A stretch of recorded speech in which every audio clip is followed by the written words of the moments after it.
If you own a small business and you feel like you must film every single day before you are able to post consistently, you are making content creation harder than it needs to be. Everybody tells business owners post consistently, show up every day, create content, which is very okay. But here's the case: you are making the products, you are responding to customers, you are packaging the products you're making, you are also handling deliveries, and some of you are even running your business alongside a 9 to 5 job. So, where exactly are we supposed to find the time to film a brand new content every single day? Today, I want to show you a content system that I use in my own business, and it helps me take one customer order and turn it into several pieces of content. And I am not speaking only about food businesses. You can apply this strategy whether you sell clothes, you bake cakes, you style hair, decorate events, create handmade products, offer professional services, or run any type of small business. So get your notes apps or your notepads ready and let's get into today's class.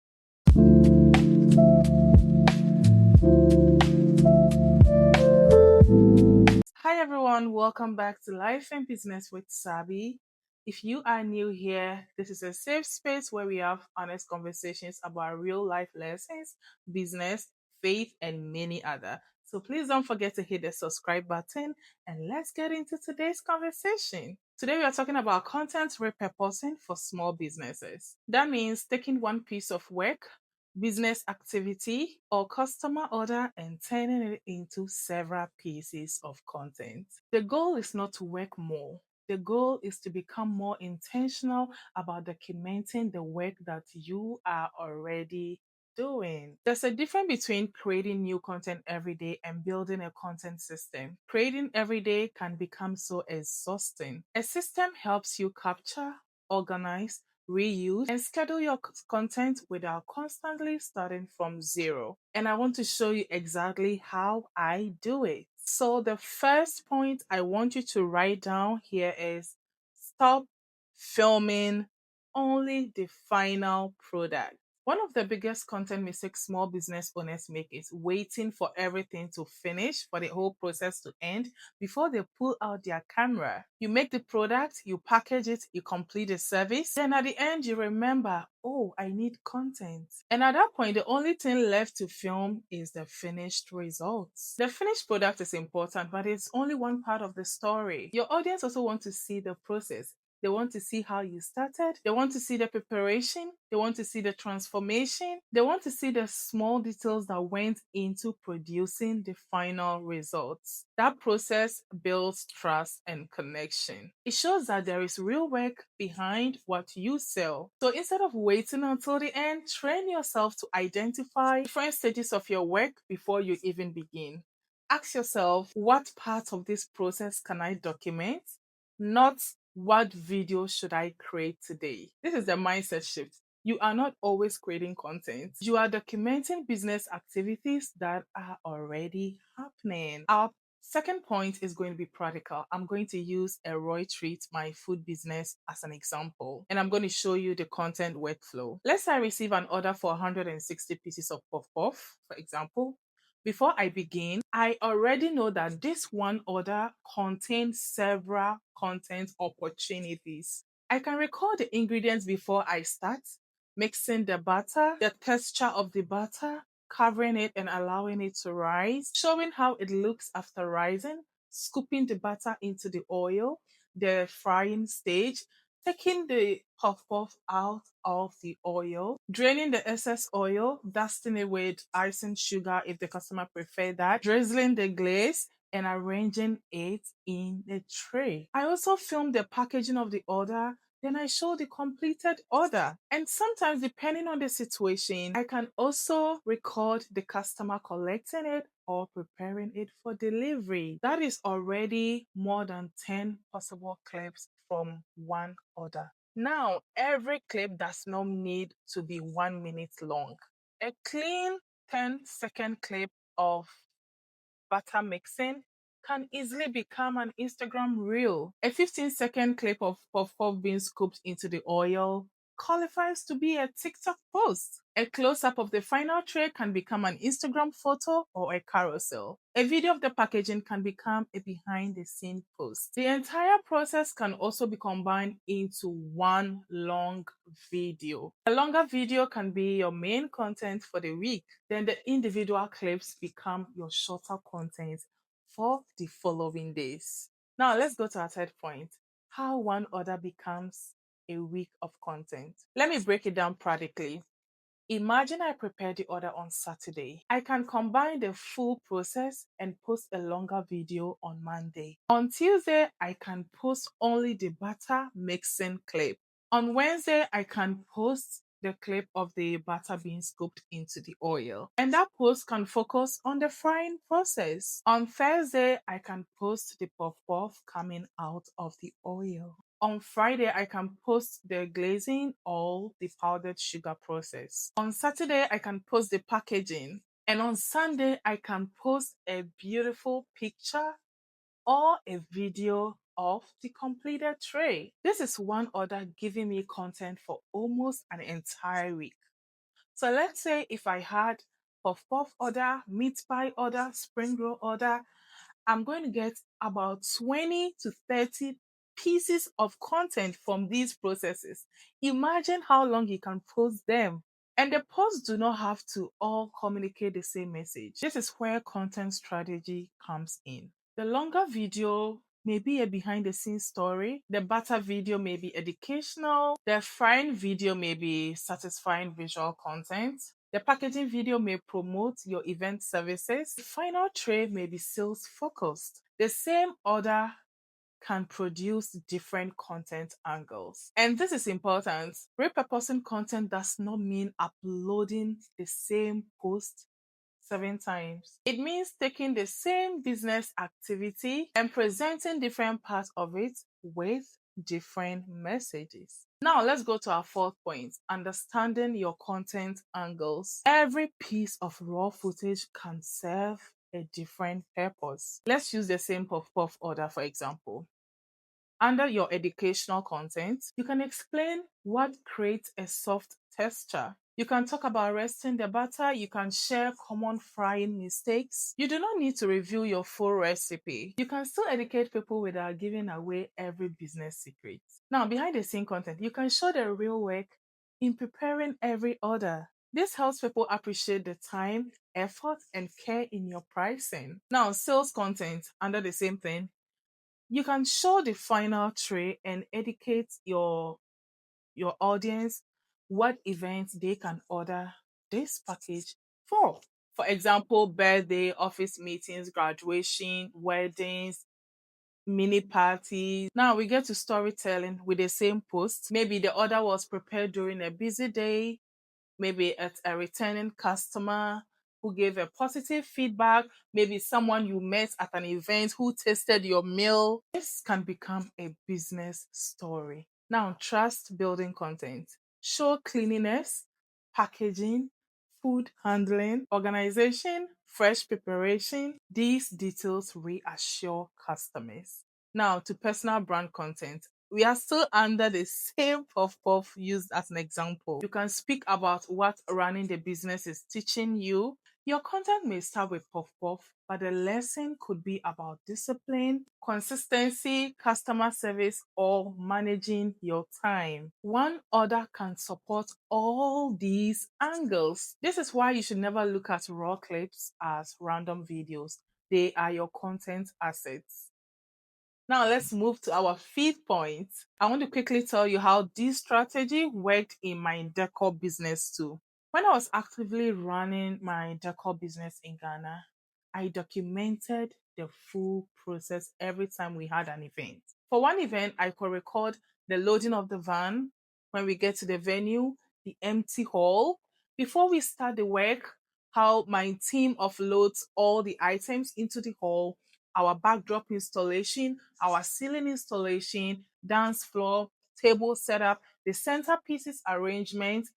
You know, if we are going to use balloons, inflating of the balloons, I made sure that I recorded every single step that we did. I recorded final transformation, the guests arriving, and even the team packing everything down afterwards. That was one event, but it could give me many different posts. The empty venue and the completed venue became a transformational reel. The balloon setup became a short process video, backdrop installation became a short process video, the full event became my portfolio content, the preparation became the behind the scenes content, the stressful moments could become a storytelling post, and the final results became promotional content. So even though the business changed when I moved from decor into food, the content system remained useful. The business changed, but the content system did not. That is something I want you to remember. A strong system can move with you. Let's move on to our seed points. How other businesses can apply it. I'm going to use just few examples. Let's use clothing business. Let's say your new stocks arrives. Do not only photograph the clothes and post the prices. Record the boxes arriving, opening the package, your first reaction, sorting the pieces, steaming the clothes, hanging them on the rack, styling one item in 3 different ways, a close-up of the fabric, packaging customer's order, preparing the parcel for delivery. Now, let's say you're a hairstylist. Do not record only the finished hairstyle. Capture preparing your tools, the consultation, the customer's hair before you started, parting the hair, installing the style, the halfway stage, the final transformation, the close-up of the details, the customer's reaction. You can also turn one appointment into an educational video. For example, how to prepare for your braiding appointment or how to maintain a particular style. So let's say you're a baker or a pastry chef. Record measuring ingredients, mixing, kneading, filling, baking, decorating, packaging, the final product, the customer's reaction. From one baking day, you can create tutorials, process videos, product showcase, mistakes to avoid content, and sales post. So let's say you're a makeup artist, record preparing your kits, sanitizing your tools, the client before makeup, skin preparation, foundation, eyeshadow, application. You can also create educational clips about skin preparation, choosing foundation shades, or making makeup last longer.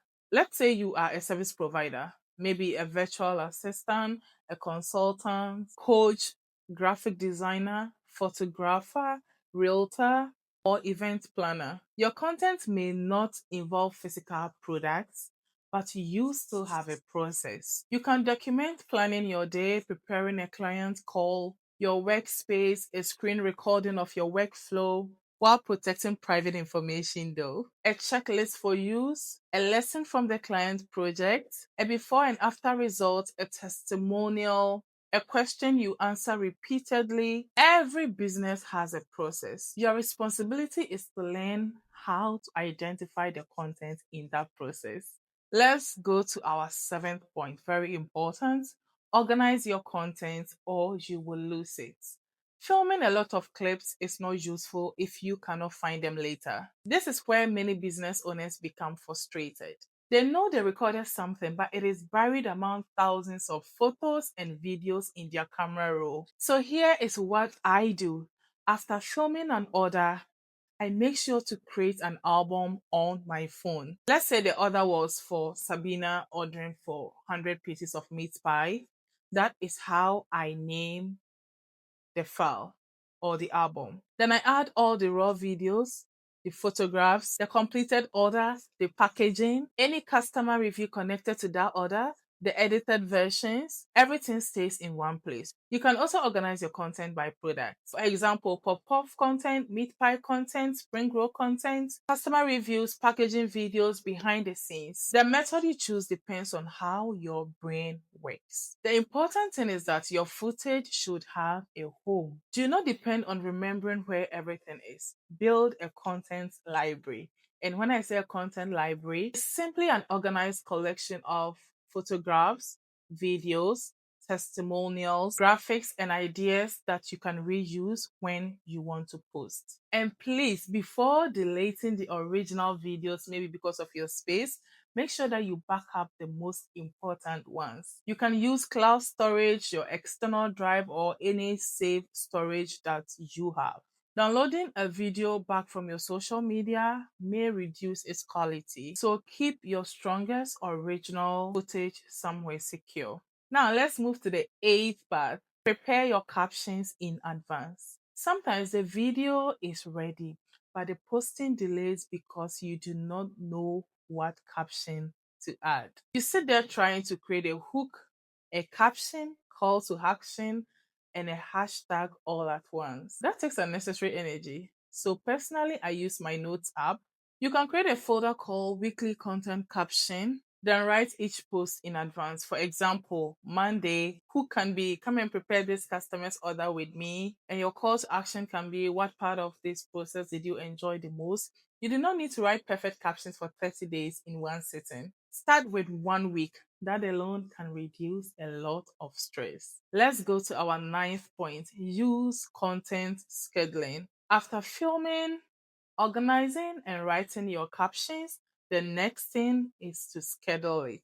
Scheduling allows you to prepare your content ahead of time and publish it at a selected time without manually returning to the app for every post. And this is especially useful for people working 9 to 5 while still running a business. Look at your platform insights and check when your audience is most active. Do not assume that the same time works for every page. Test different posting times. You may try 8 a.m. for 1 week, then try an evening time. Review the results. The goal is not to become obsessed with finding one magical posting time. The goal is to learn your audience behavior. And when the scheduling feature is available, use it. You can prepare several posts during the weekend and schedule them across the week. That way, you are not opening Instagram at work, getting distracted, forgetting the caption, or rushing to post. Your content is already prepared. Now, let's go to the 10th point. Create a simple weekly content plan. And what do I mean by that? You do not need a complicated spreadsheet when you are starting. A basic plan can look like this: Monday, full process video; Tuesday, educational clip; Wednesday, behind the scenes clip; Thursday, product photography; Friday, sales focused video; Saturday, customers review; Sunday, personal story or business lesson. You can adjust it for your business. The focus of the plan is to give every piece of content a role. Not every post needs to sell. Some posts educate, some builds trust, some shows personality, some create awareness, some encourage inquiries. When all your posts are always saying buy from me, people may lose interest. Show them the process, teach them something, help them understand your work, then invite them to buy. Now we go to our 11th point: review what actually worked. At the end of the week, do not only ask how many views did I get. Look deeper. Which video kept people watching? What post received more saves? Which one brought profile visits? Which one started a conversation? Which one resulted in an inquiry? Which product did people ask about? Which hook made people stop scrolling? And this is called reviewing your content performance. You do not need to become a data analyst overnight. Simply pay attention. If people enjoy the scooping videos, create more satisfying clips. If educational videos received more saves, create more educational videos. If packaging content brought more orders, continue showing packaging. Your audience is constantly giving you information. Use it. Now to our 12th and last point for the day: common mistakes to avoid. Let me quickly mention a few mistakes. Okay. Mistake number one: recording without a purpose. Do not fill your phone with hundreds of almost identical clips. Before filming, identify the important stages. Get one clean, stable clip for each stage. Mistake number two: making every clip too long. For short form content, you often need only a few strong seconds. Capture the action clearly. That's all you need.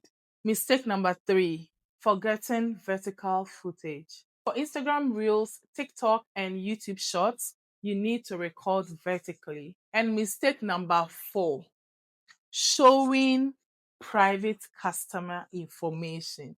Protect names, addresses, customer information, payment information, private conversations, and anything the client did not permit you to share. Mistake number 5, posting the same message repeatedly. Use different content angles. Educate today, tell a story tomorrow, tell the next day. Mistake number 6, filming but never organizing. Raw footage that you cannot find is almost the same as not having any footage. Mistake number 7, trying to post everywhere without a system. Start with the platforms you can manage well. One strong system is better than being overwhelmed in 5 different platforms. So when people tell you to post consistently, consistency does not mean waking up every single morning and asking, what should I film today? Consistency becomes easier when you create a repeatable system. Document the complete process, separate the videos into smaller clips, organize everything in albums, create different content angles, prepare your captions, schedule your posts, review what worked, then repeat the process with the next order. This is how one customer order can become 5, 6, 7, or 10 pieces of content for you. You don't need to constantly create every morning or fresh for every post you want to make. You need to become better at recognizing content inside the work you already do. Let me say that again. You don't need to create content every day. You need a system for documenting, organizing, repurposing, and scheduling the work you are already doing. Now, I want you to tell me in the comments, what type of business do you own? I will reply with 3 content ideas that you can create from one normal day in your business. And after watching this video, I also want you to try something. The next time you receive an order or work with a client, do not only film the results, document the whole process. Then come back and tell me how many pieces of content you were able to create out of that. Thank you so much for watching and staying with me till the end. Please subscribe to Life and Business with Sabi for honest and real conversations about life, faith, business, and many other. Love you guys. Peace.